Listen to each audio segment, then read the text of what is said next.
Non mais c'est bon, reviens et s'il te plaît, répare le lit parce qu'il y a vraiment un truc qui va pas. Et là, elle réalise un truc. Il y a rien dans sa chambre d'étudiant. Il y a pas de vaisselle dans la cuisine, il y a pas de rideau de douche dans la salle de bain, il y a pas de drap sur le lit, il y a rien. Et s'il y a rien, ça veut juste dire que c'est pas sa chambre. Maud tripote le panneau de contrôle quelques secondes, elle lui dit c'est bon, c'est réparé et elle fonce vers l'ascenseur. Arrivée à l'ascenseur, elle se rend compte que l'étudiant n'est plus dans sa chambre mais qu'il est dans le couloir et qu'il la regarde en lui criant dessus en lui disant hé, c'est pas réparé la porte. À ce moment-là, Maud attend l'ascenseur. Elle se sent vraiment pas safe, elle est obligée de le confronter et elle fait un move de fou. Elle l'accompagne de nouveau jusqu'à sa chambre, elle ouvre la porte manuellement avec la clé. L'étudiant rentre dans sa chambre et puis elle lui donne la clé en lui disant moi j'ai fait ce que j'ai pu, j'arrive pas, donc demain j'envoie une équipe. Allez, bonne nuit. Et là elle referme la porte et elle dévale les escaliers de l'hôtel jusqu'à la réception. Elle commence à chercher l'historique de la chambre dans l'ordinateur et elle se rend compte que la chambre est censée être vide.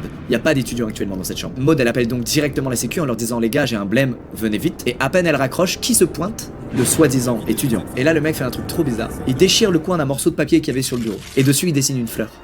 Pourquoi? Face à ça, elle est pas touchée, elle est tétanisée, Maud. Et en levant les yeux, ouf, les mecs de la sécurité sont là. Et là s'entame une longue discussion trop bizarre où il dit aux agents de sécu qu'il vit là, que c'est sa chambre d'étudiant. Les agents de sécu le regardent et lui disent mais frérot, tu n'es pas étudiant et ce n'est pas ta chambre. À l'issue de cette longue discussion lunaire où le mec est clairement en train de mytho, les agents de sécurité le dégagent de l'hôtel, mais personne n'appelle pour autant la police puisqu'il a rien fait de condamnable ou d'illégal aux yeux de la loi. Il a menacé personne, il a agressé personne, c'est juste un mec qui a voulu squatter un lieu qui n'est pas le sien. Mais l'un des agents de sécurité va quand même faire un rapport à la police au cas où. Et qu'est-ce qu'il a bien fait? Quelques semaines plus tard, Maud elle apprend en fait que le mec était là. C'est un mec qui s'était déjà fait arrêter par la police pour falsification de papier d'identité parce qu'il avait déjà tenté de se faire passer pour un étudiant dans des campus universitaires. En gros son truc c'est de squatter un logement étudiant et de se faire passer pour un étudiant et de devenir pote avec les étudiants. Ça fait beaucoup de fois le mot étudiant et ses motivations c'était déjà le prix des logements étudiants qui est beaucoup moins cher que des logements pas étudiants et surtout se rapprocher des étudiants eux. Messieurs dames, c'est la fin de ce thread d'horreur. J'espère qu'il vous a plu.